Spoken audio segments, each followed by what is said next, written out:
Hello बच्चों, आज करेंगे क्वेश्चन नंबर 12।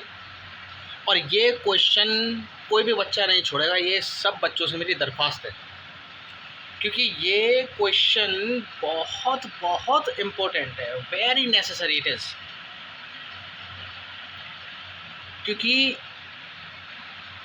मैं भी समझाऊंगा, क्योंकि ये क्वेश्चन ना बहुत कंफ्यूज करता है। मतलब इस क्वेश्चन में एक कंसेप्ट यूज़ हो रहा है थर्ड लॉ को लेकर और बैलेंस फोर्सेस को लेकर, ठीक है।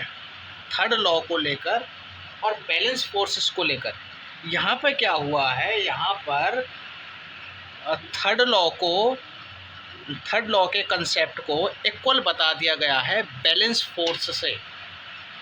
क्वेश्चन पढ़ेंगे जब समझेंगे आराम से। अभी मैं बता रहा हूँ, इस क्वेश्चन को छोड़ना मत, बहुत इंपॉर्टेंट है। 11th में जाओगे ना, 11th में जब जाओगे, जब वहाँ तुम इस फोर्थ चैप्टर को पढ़ोगे, अगर ये नहीं आया तो बात बहुत ख़राब होगी बेटा, बहुत हमेशा कंफ्यूज रहोगे। इस क्वेश्चन को मत छोड़ना, ये बेसिक है, बहुत इंपॉर्टेंट लेक्चर है, ठीक है। पूरी वीडियो देखना। तो चलो क्वेश्चन करते हैं। देखो बेटा, क्वेश्चन पढ़ो। क्वेश्चन पढ़ना जरा, क्या कह रहा है।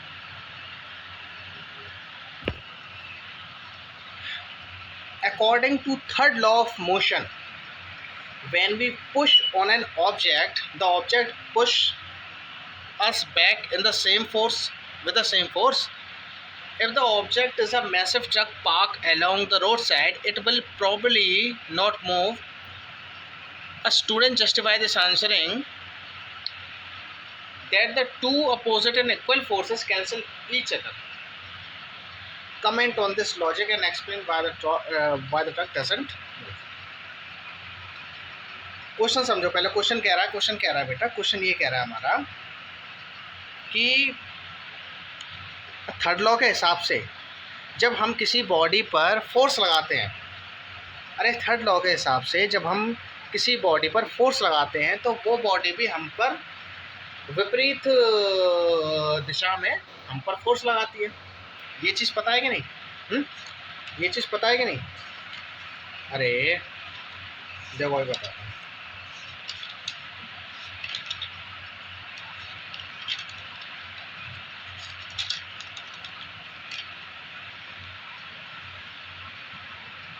देखो यहाँ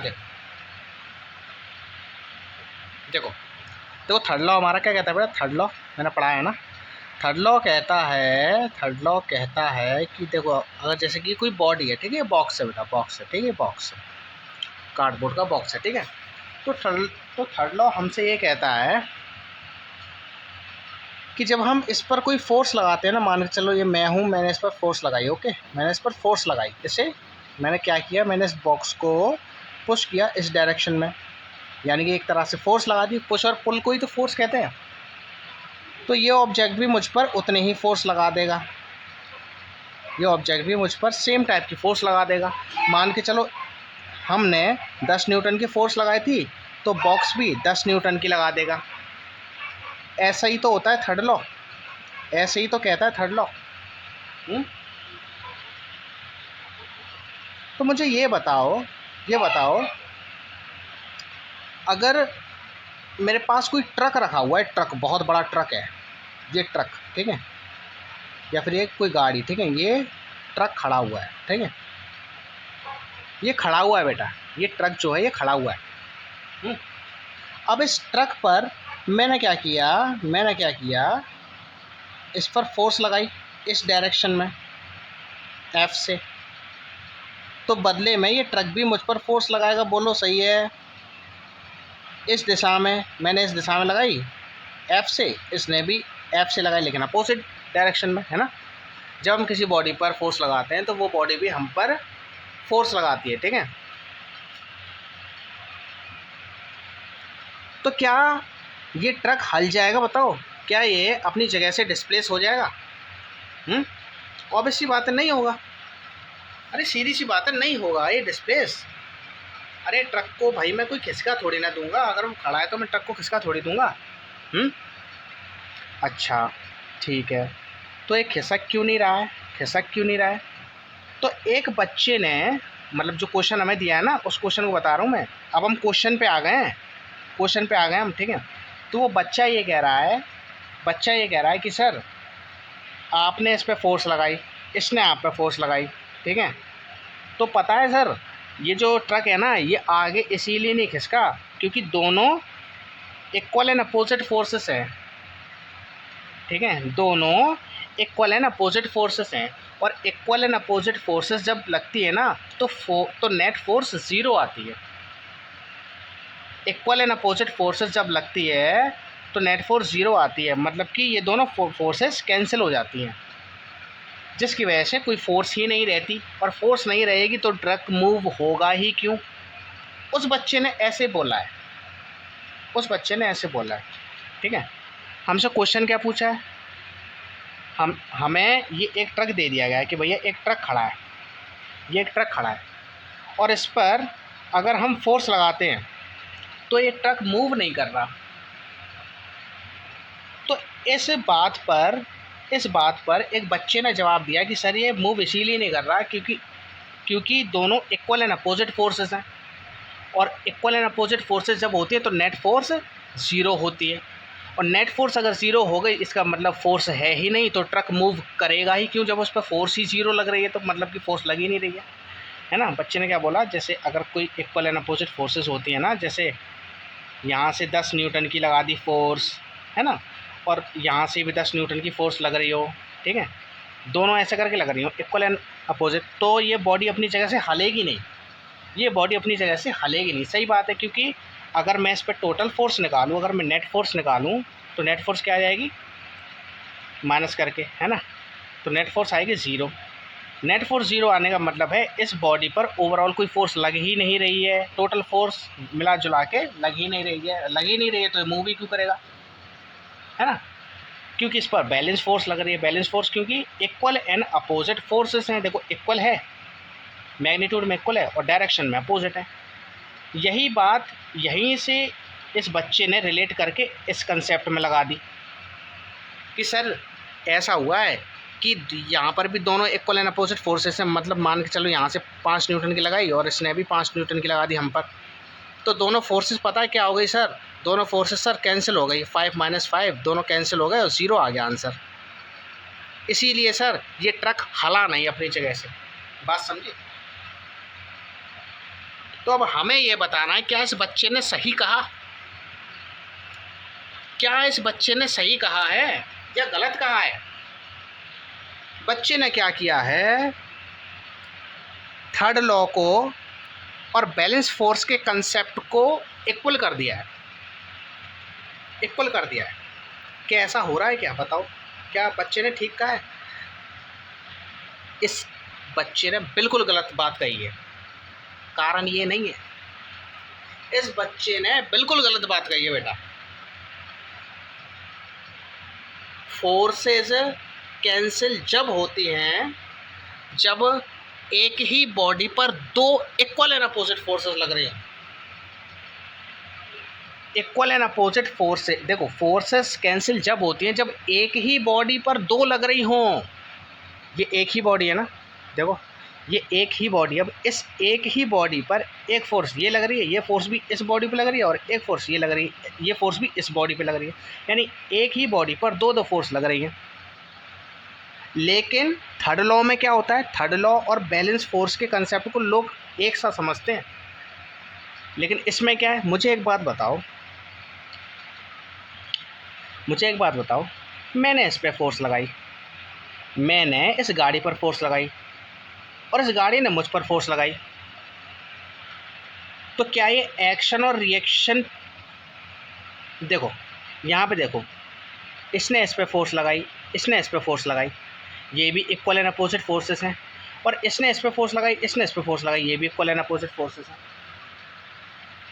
बेटा थर्ड लॉ में equal and opposite forces cancel नहीं होती हैं। देखो तुम ध्यान से देखो ना, देखो मैंने 5 न्यूटन की इस पर लगा दी, ठीक है, और इसने 5 न्यूटन की मुझ पर लगा दी, यानी कि इस ट्रक पर टोटल फोर्स कितनी लग रही है बताना। यहाँ से तो कोई दबा नहीं रहा है ऐसे, इस पर ये टोटल फोर्स कितनी लग रही है? 5 न्यूटन। अरे 5 ही तो लग रही है बस इस पे, और मुझ पे कितनी लग रही है? मुझ पे सिर्फ 5 न्यूटन। ऐसा ही तो हो रहा है, यानी कि इस पर केवल एक ही फोर्स लग रही है जो मैं लगा रहा हूँ, और मुझ पर भी केवल एक ही फोर्स लग रही है जो ये लगा रहा है, ये ट्रक लगा रहा है। कहने का मतलब है ये फोर्सेस कैंसिल नहीं होती। एक ही बॉडी पर दो फोर्सेस लगनी चाहिए इक्वल एंड अपोजिट, तब जाके नेट फोर्स 0 आती है। यहाँ पर ये इस पर एक ही फोर्स लगा रहा है, इस तरफ कोई फोर्स नहीं लग रही, ठीक है, और मुझ पर भी इस डायरेक्शन में एक ही फोर्स लग रही जो कि 5 न्यूटन की। कौन लगा रहा है? मतलब कि इस पर ये, इस ट्रक पर मैं लगा रहा हूँ और मुझ पर ये लगा रहा है ना। लेकिन यहाँ पर क्या था? सेम फोर्सेस लग रही थी एक ही बॉडी पर, ये फोर्स भी इस पर लग रही, ये फोर्स भी इस पर लग रही, इसीलिए ये दोनों कैंसिल हो जाएंगी। ये है बैलेंस फोर्स की condition. Equal and opposite forces हैं, है तो ये भी इक्वल एंड अपोजिट फोर्सेस, लेकिन ये एक्शन रिएक्शन पेयर हैं, ये एक्शन रिएक्शन पेयर नहीं है। यहाँ पर ये इस पर 5 न्यूटन की, तो इस पर टोटल फोर्स आ गई 5 और मुझ पर भी 5, यानी कि मुझ पर नेट फोर्स 5 है और इस पर भी नेट फोर्स 5 है। और इस पर नेट फोर्स कितनी आ रही है? इस पर नेट फोर्स कितनी है? इस पर नेट फोर्स 0 है। बात समझ गए कि नहीं समझ गए? बात समझ गए कि नहीं? तो बच्चे ने जो कहा है वो एकदम गलत कहा है, बच्चे ने जो कहा है वो एकदम गलत कहा है, ठीक है। तो मुझे लगता है आपको अच्छे से समझ में आया होगा, ठीक है, अच्छे से समझ में आया होगा। तो बेटा ये होती है बैलेंस फोर्स। बैलेंस फोर्स की कंडीशन क्या होती है? जब एक ही बॉडी पर दो इक्वल एंड अपोजिट फोर्सेस लग रही हो। लेकिन इसका मतलब ये नहीं है कि भैया थर्ड लॉ में भी जो बॉडी है वो बैलेंस हो जाएगी। ये बैलेंस फोर्स की कंडीशन नहीं है। यहाँ पर एक ही बॉडी पर दो फोर्स नहीं लग रही। अगर मैं ट्रक पे देखूँ तो ट्रक पे सिर्फ एक ही फोर्स लग रही है जो मैं लगा रहा हूँ 5 न्यूटन की, तो उस पर ट्रक पे टोटल फोर्स कितनी होगी? 5 न्यूटन की। बोलो सही है? ट्रक पे कितनी फोर्स होगी? 5 न्यूटन की। और मुझ पर सिर्फ एक ही फोर्स लग रही है जो ट्रक लगा रहा है, तो मुझ पर टोटल फोर्स कितनी होगी? 5 न्यूटन की। बात सही है? तो दोनों पर नेट फोर्स 0 कहाँ आ रही है? इस पर 5 आ रही है, मुझ पर भी 5 आ रही है, लेकिन इस बॉडी पर नेट फोर्स 0 आ रही है, क्योंकि दोनों फोर्स एक ही बॉडी पे लग रही हैं। ये यहाँ पर दोनों फोर्स अलग अलग बॉडी पे लग रही है। जब भी फोर्सेस अलग अलग बॉडी पे लगती हैं तो वो कैंसिल थोड़ी ना होगी। अरे वो कैंसिल कैसे हो जाएगी? कैंसिल थोड़ी ना होगी बेटा। बात समझ में आ रही नहीं आ रही है? अच्छा, अब सवाल आता है कि अगर दोनों फोर्सेस कैंसिल नहीं हुई तो ये ट्रक अपनी जगह से हला क्यों नहीं? तो ये ट्रक अपनी जगह से हला क्यों नहीं? भाई इसे हल जाना चाहिए था अगर इस पर 5 न्यूटन की ही फोर्स लग रही है तो। 5 न्यूटन की ही फोर्स लग रही है। तो अभी तक हम बात किसकी कर रहे हैं कि भैया मैं ही लगा रहा हूँ इस पर फोर्स, ठीक है, मैं ही इस पर फोर्स लगा रहा हूँ 5 न्यूटन की, और इस पर फोर्स कितनी आ रही? 5। अब बेटा बताऊँ, एक बात बताऊँ? अरे यार,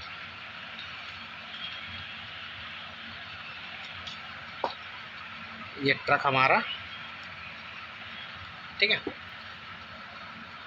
अच्छा अब ये ट्रक हला क्यों नहीं? अरे सीधी सी बात है बेटा, यहाँ से तो 5 न्यूटन की फोर्स लग ही रही है, चलो ठीक है, यहाँ से तो 5 न्यूटन की फोर्स लग रही है ना, यहाँ से तो 5 न्यूटन की फोर्स लग रही है, लेकिन अब ये हला क्यों नहीं? ये ट्रक हला क्यों नहीं? तो यहाँ से तो 5 न्यूटन की फोर्स लग रही है। इसका मतलब ये है, इसका मतलब ये है, अगर इसने अपनी बॉडी की स्टेट को चेंज नहीं किया तो इसका मतलब ये है कि इस पर भी एक बैलेंस फोर्स लग रही है। क्या सर, कभी बैलेंस फोर्स लग रही है कभी नहीं लग रही है, क्या बता रहे हो? हमें तो कुछ समझ में आ नहीं। अरे रुको, सब्र करो यार। अरे इस पर फ्रिक्शन फोर्स लग रही है। फ्रिक्शन, एक फ्रिक्शन होती है बेटा स्टैटिक फ्रिक्शन। स्टैटिक फ्रिक्शन ये वो फ्रिक्शन होता है, ये वो फ्रिक्शन होता है जिसकी वजह से बॉडी रेस्ट में रहती है, रेस्ट में रहती है। अगर मैं इस कैप को ऐसे रख दूं यहाँ पर, तो ये पेन रुका क्यों हुआ है? क्योंकि इस पर एक फ्रिक्शन लग रहा है। फ्रिक्शन क्या होता है? एक ऐसी फोर्स, फ्रिक्शन होती तो वही है, देखो फ्रिक्शन फोर्स, इस पर स्टैटिक फ्रिक्शन लग रही है। स्टैटिक फ्रिक्शन वो फोर्स होती है जो बॉडी को रेस्ट में ही रखती है, रेस्ट में ही रखती है, ठीक है। यानी कि इस पेज के सरफेस और इस कैप के नीचे वाले सरफेस के बीच में क्या लग रही है? स्टैटिक फ्रिक्शन, ठीक है। और वो जो स्टैटिक फ्रिक्शन है ना, अब देखो मैंने तुम्हें कई बार कहा है कि फ्रिक्शन चाहे कोई सा भी हो, लगता है वैसा मोशन के अपोजिट डायरेक्शन में ही है, ठीक है। तो मैं तो ऐसे आगे खिसकाना चाह रहा हूँ, लेकिन स्टैटिक फ्रिक्शन, बेटा स्टैटिक फ्रिक्शन अगर ये हल नहीं रही, इसका मतलब जो स्टैटिक फ्रिक्शन है ना, जो स्टैटिक फ्रिक्शन है वो ज़्यादा है मेरी वाली फोर्स से, है ना, वो ज़्यादा है मेरी वाली फोर्स से, या फिर ऐसे कह लो वो बराबर है मेरी वाली फोर्स के, ठीक है। तो इस पर पता है, इस पर अब एक तरह से तो मुझे क्या करना पड़ेगा? मुझे उस बैलेंस फोर्स को, देखो इस पर एक फ्रिक्शन फोर्स लग रही होगी 5 न्यूटन की, ठीक है, इस डायरेक्शन में। देखो मैंने इसे ऐसे मूव किया लेकिन मूव नहीं हुआ, क्योंकि यहाँ से कोई ऐसी फोर्स लग रही होगी जो इसी के जो मेरे ही मैग्नीट्यूड के इक्वल होगी। अरे तभी तो बॉडी मूव नहीं करेगी। तो यहाँ से लग गई फ्रिक्शन फोर्स और ये लग गई मेरी वाली फोर्स। तो अब यहाँ से फ्रिक्शन ऐसे और यहाँ से मेरी वाली फोर्स ऐसे, तो इसलिए ये बैलेंस हो गया। अरे बेटा कोई भी चीज़ रुकी हुई होती है तो वो इसीलिए रुकी हुई होती है क्योंकि फ्रिक्शन लग रहा होता है उसके टायर्स के बीच में, है ना। तो मुझे क्या करना पड़ेगा? मैं जितनी फोर्स लगा रहा हूँ ना, देखो मुझे क्या करना पड़ेगा? मुझे मतलब कि फ्रिक्शन जितनी फोर्स इस पर लगा रहा है ना, उतनी फोर्स से ज़्यादा फोर्स मुझे लगानी पड़ेगी इस बॉडी पर, इस फोर्स को ओवरकम करने के लिए, इस फोर्स के असर को कम करने के लिए। मतलब यहाँ से कुछ 12 या 6, 7, 8 न्यूटन की फोर्स में ही लगानी पड़ेगी, तब जाके ये फोर्स कम होगी और ये ज़्यादा होगी और ये बॉडी आगे को मूव कर जाएगी। बात आ रही है समझ में? बात आ रही है समझ में? तो फ्रिक्शन फोर्स, अब देखो अब ये दोनों फोर्सेस क्यों कैंसिल हो पा रही हैं? देखो ये बॉडी मूव नहीं कर रही है, ये बॉडी मूव नहीं कर रही। मूव क्यों नहीं कर रही है? क्योंकि यहाँ से भी फ्रिक्शन फोर्स 5 लग रहा होगा और मेरी वाली फोर्स भी 5 लग रही होगी। यानी कि देखो ये इधर और ये इस डायरेक्शन में, यानी कि अब इस ट्रक पे 2 इक्वल अपोजिट फोर्सेस लग रही हैं, एक यहाँ से एक यहाँ से, एक ही बॉडी पर, ट्रक पर, जिसकी वजह से फोर्सेस कैंसिल हो गई, यानी कि नेट फोर्सेस पे 0 हो गई। लेकिन ये बात मत कह देना कि मैंने इस पर जो फोर्स लगाई वो और इसने मुझ पर जो फोर्स लगाई वो दोनों कैंसिल हो जाएंगी। वो अलग अलग बॉडी पे हो गई। मैंने ट्रक पे लगाई यानी कि ट्रक पे लग रही है सिर्फ, ट्रक ने मुझ पे लगाई यानी कि सिर्फ मुझ पर लग रही है। बात आगे समझ में? तो ये रुका हुआ क्यों है? क्योंकि इस पर स्टैटिक फ्रिक्शन एक्ट कर रहा है। स्टैटिक फ्रिक्शन की फोर्स को जब मैं अपनी इधर वाली फोर्स लगाऊंगा ना, जब मैं यहाँ से फोर्स लगाऊंगा और जब मैं स्टैटिक फ्रिक्शन की फोर्स को जब मैं ओवरकम करूँगा, यहाँ से ज़्यादा फोर्स लगाकर, तब जाके ये मूव करेगा, तब जाकर इस पर अनबैलेंस फोर्स लगेगी। अनबैलेंस फोर्स की वजह से ही बॉडी एक्सेलरेट करती है। बोले उतनी बात आगे सुन। चलो अब आते हैं अपने क्वेश्चन पे। आशा करता हूँ अच्छे से समझ में आया होगा, ठीक है। तो यही कुछ कहानी थी। अब इसका आंसर लिखते हैं, ठीक है। तो हमसे पूछा क्या है कि बताओ इस लॉजिक के बारे में और एक्सप्लेन करो कि जो ट्रक है वो मूव क्यों नहीं किया, ठीक है। यही बोला था हमसे क्वेश्चन में, ठीक है। बेटा ये आपको समझ में आ गया ना? अच्छे से बताओ। जिसको नहीं समझ में आया बेटा देखो कमेंट कर देना फिर दोबारा, ठीक है। मैं तुरंत वीडियो बना के भेजूँगा, ठीक है। इसी पर मैं एक अलग से वीडियो लेकर आऊँगा, इसी पर बैलेंस फोर्स और न्यूटन के थर्ड लॉ पर, ठीक है। जिस भी बच्चे को ये क्वेश्चन नहीं समझ में आया होगा, वैसे मैंने पूरी कोशिश की समझाने की, लेकिन फिर भी समझ में नहीं आया तो मुझे कमेंट कर देना, मैं तुरंत वीडियो लेकर आऊँगा। फिर उस टॉपिक पे अलग से फिर आराम से बातें करेंगे, ठीक है। चलो अब आंसर लिखते हैं इसका।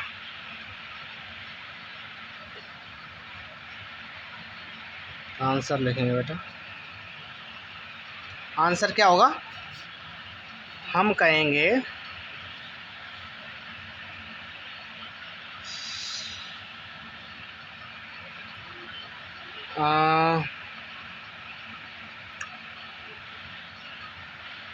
हम क्या कह सकते हैं? ज़्यादा लाइट आ रही है क्या? तो बेटा हम कहेंगे द रुक जाओ यार, थोड़ी लाइट कम करने दो उसकी। बेटा हम क्या कहेंगे?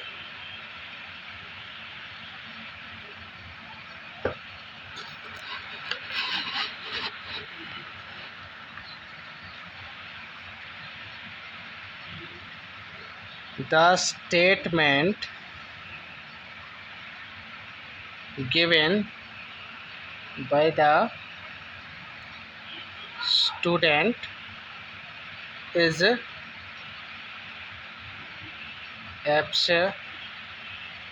absolutely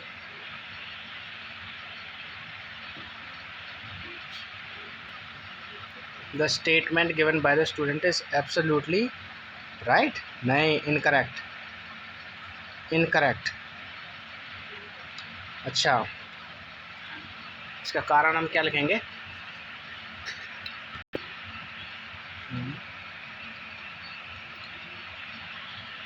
The force on truck by man and force on man by truck are equal and opposite, but cannot be cancelled out because it is not a balance force condition.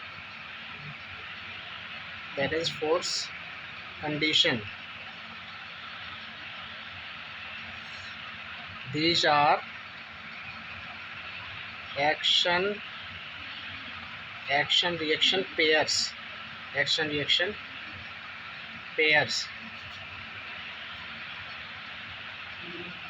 and these pairs are not be cancelled। ठीक है, action reaction pair cancel नहीं किए जाते। ठीक है, अच्छा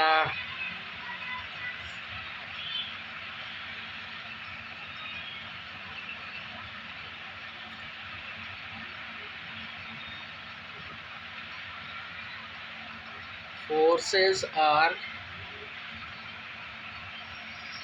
cancelled when the two or two लिख लो, two and equal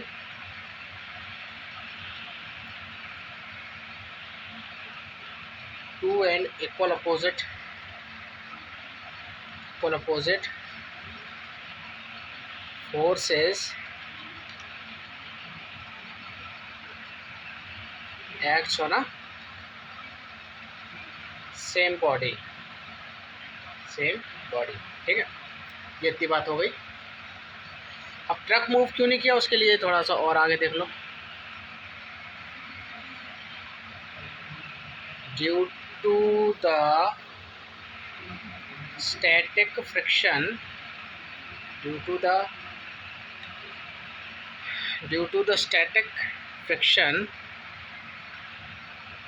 between the surface of tires of truck and earth is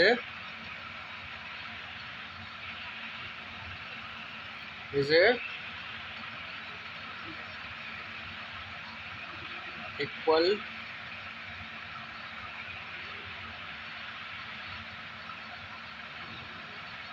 ऐसे लग लो, due to the static friction between the surface and earth, truck and earth, the truck doesn't move. ठीक है, आगे लिख लो, to move the truck, to move the truck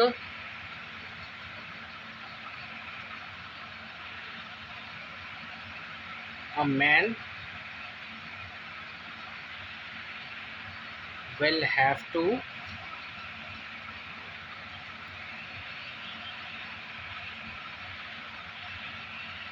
overcome the static friction, static friction।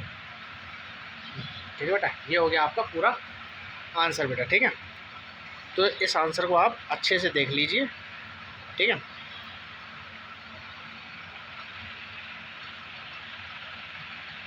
यहाँ से पूरा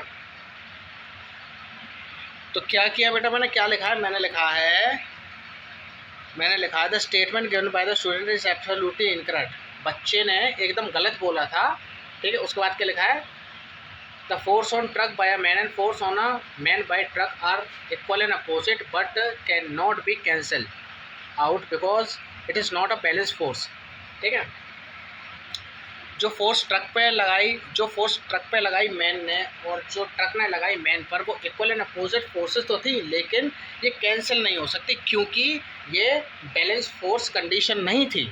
ये balance force condition नहीं थी। ठीक है, ये ठीक है, these are action reaction pairs. ठीक है, ये क्या थे, ये बैलेंस फोर्स कंडीशन नहीं थी, लेकिन ये क्या था, ये था एक्शन रिएक्शन पेयर्स, यानी कि यहाँ से फोर्स एक्शन की और यहाँ से फोर्स रिएक्शन की, एक्शन रिएक्शन फोर्सेस के पेयर्स थे। ठीक है, and this pairs are not be cancel. ठीक है, और ये पेयर्स कैंसिल नहीं किए जाते। ठीक है, forces are cancelled when two and equal opposite forces acts on a same body. Forces तब कैंसिल किए जाते हैं जब एक ही बॉडी पर दो इक्वल एंड अपोजिट फोर्सेस लग रहे हो। ठीक है, नेक्स्ट है, due to the static friction between the surface of tyres of the truck and earth the truck doesn't move. ठीक है, to move the truck a man will have to overcome the static friction.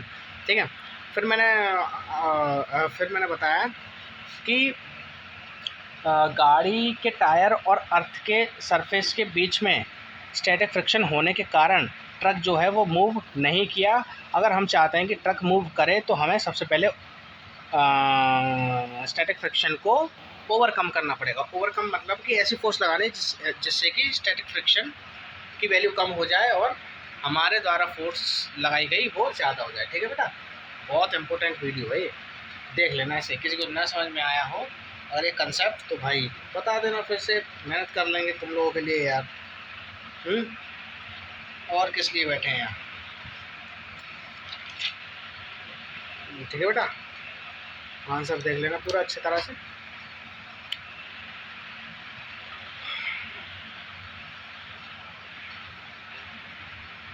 Okay बेटा, thank you, subscribe कर देना है।